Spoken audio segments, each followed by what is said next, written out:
What's up, agents? Busy with another Division 2 video. We have a lot to discuss since my last installment. It seems Massive is in full court press mode, and with the PTS Phase 1 showing off a new game mode and the expertise system, it has been hard to stay silent. Today, I'm going to talk about a couple things I'm doing to prepare myself for this upcoming new season of brand new content. Now, I'm in no way some insider who knows everything, but based on what I've seen, I've got some ideas that need to come out. I'll share some tips and even a build that's serviceable now and should be a good starting point for the new content. As always, if you've been a Day 1 soldier or you're here for the first time, you are welcome here. One of my big goals is to grow this channel into a spot where we all get better together, and I thank you for stopping by. If you haven't already though, what's stopping you from hitting that like and subscribe button? We got content inbound that you won't want to miss, and those clicks help more people see what's going on in Biz Nation. While you ponder that, let's strap up, crack an ice cold liquid death, and get down to it.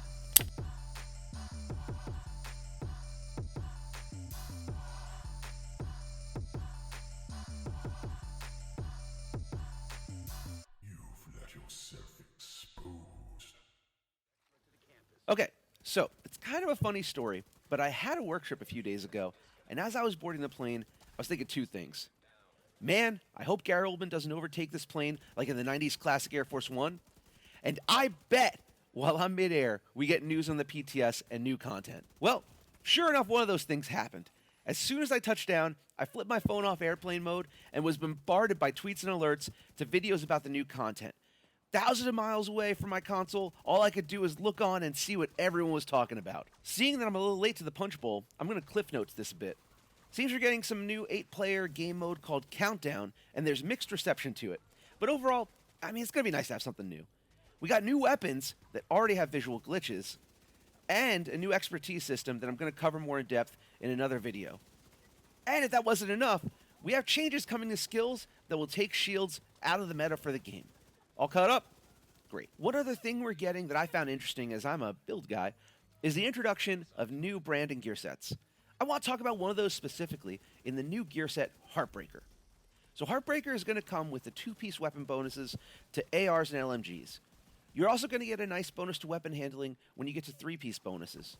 4 pieces gives the Heartstopper talent that's going to apply a pulse for 5 seconds to any enemy you headshot. Also, weapon hits on pulsed enemies add and refresh a stack of 1% bonus armor and 1% weapon damage for 5 seconds, and that's capped at 50 stacks. The chest and backpack are going to buff these talents to 100 stacks on the chest and 2% bonus armor when using that backpack. So what I got from this is this set is going to be reliant on 3 things: headshots, sustained fire, and pulsing enemies. With these in mind, there are a few things you can do right now to prepare yourself and win with this gear set day 1 of the new content. First is something you can do without farming or anything, and it's a simple change to your gameplay settings. If we go into the settings, we'll find an option to toggle aim assist on and off. You want to start learning how to play with this off if you haven't. See, aim assist will always lock on to the center mass, shield, or a decoy. As you'll want to go for the head, like Thor should have, toggling this off and getting better at landing headshots is gonna be key. While we're in the settings, let's talk about stick sensitivity. Getting headshots is hard, especially when you have your sensitivity to noodle mode or max sensitivity.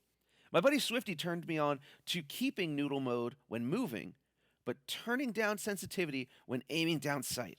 And this has made me easily more accurate and still fast. You never want your eyes to move faster than the barrel of your weapon. That's in game and that's in real life. Man, slow is smooth, and smooth is always going to be fast. Keep that in mind. Now that we've got the headshots down, we need to make sure we're cornering the market on keeping things pulsed and maybe cranking up the damage. We can do this a lot of different ways without even using skills. One thing you should make sure you have before the new update is your technician specialization fully upgraded.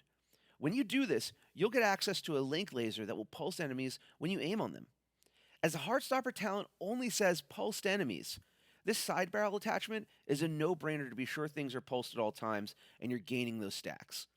If I'm wrong on this verbiage for Heartstopper, please let me know in the comments below too. Let's make sure we're getting better together. Lastly, we want to keep the damage to the pulsed enemy strong. While it may in the long run be better to run the chest to get 100 stacks that may wear off in 5 seconds, it might be a better option and a good way to start preparing for this new update to farm for pieces with Spotter on them. A piece with Spotter on it might be a better option, as you'll get a brand set bonus, an extra attribute, and Spotter grants amplified damage to pulse targets. That's multiplicative on top of your max 50 stacks of the 4-piece Heartstopper bonus. I mean, that's really nice. I say all this to say, this is what I'm doing to prepare for the new content. If you have other advice or things you're doing to kick off the new season correctly, leave it in the comments below, and let's get better together. Now, this wouldn't be a Biz video without a build you guys can rip apart in the comments below. This setup is something I'll probably swap pieces of Heartbreaker out for, but this will be the setup I have on all my characters to start the new content off right. To start, we set this up on a Technician specialization. I went this route with the Link Laser in mind and the Link Laser alone. I mean, it pulses everything. The added skill tier is also nice, I guess. I don't know. I don't really play with skills, so I don't know. Overall, this is 5 red, 2 blue, 2 yellow, thanks to the specialization, core, with the 50-50 split in red and blue attributes. On the weapon side of things, we land on a Carbine 7 with Measured and an M1A CQB with Boomerang. I might swap out Boomerang for Ranger or even Rifleman, but that'll be a quick fix if you don't feel Boomerang is working the way you'd like with the amount of crit damage and crit chance you have. Overall, this is a build of all one-piece bonuses. We're going to start the Grupo Sombra mask, giving us 15% extra crit damage. You'll see a common theme on all these pieces that we have armor regen as a stat. This is such an underutilized attribute, and staying vertical is key to good DPS. If you haven't tried armor regen, this is me telling you now. Go do it. Moving down to the chest, we have a Fenris piece with the Spotter talent on it. Spotter, like I said earlier, is going to grant 15% amplified damage to pulsed enemies. As we'll be pulsing everything, we like this. Up next, we have a Sesko holster helping out our crit chance. Again, you could swap this if you don't use Boomerang and make it less of a crit hybrid. If you do this change, let me know how it works for you in the comments below, though. I'm very curious to see how Rifleman would work, or even Ranger. That definitely would be a good option as well. Rounding the corner, we have a Bellstone Armory piece in the knees. This is going to help our armor regen attributes with an added 1% armor regen all around. Again, armor regen, such an underutilized stat.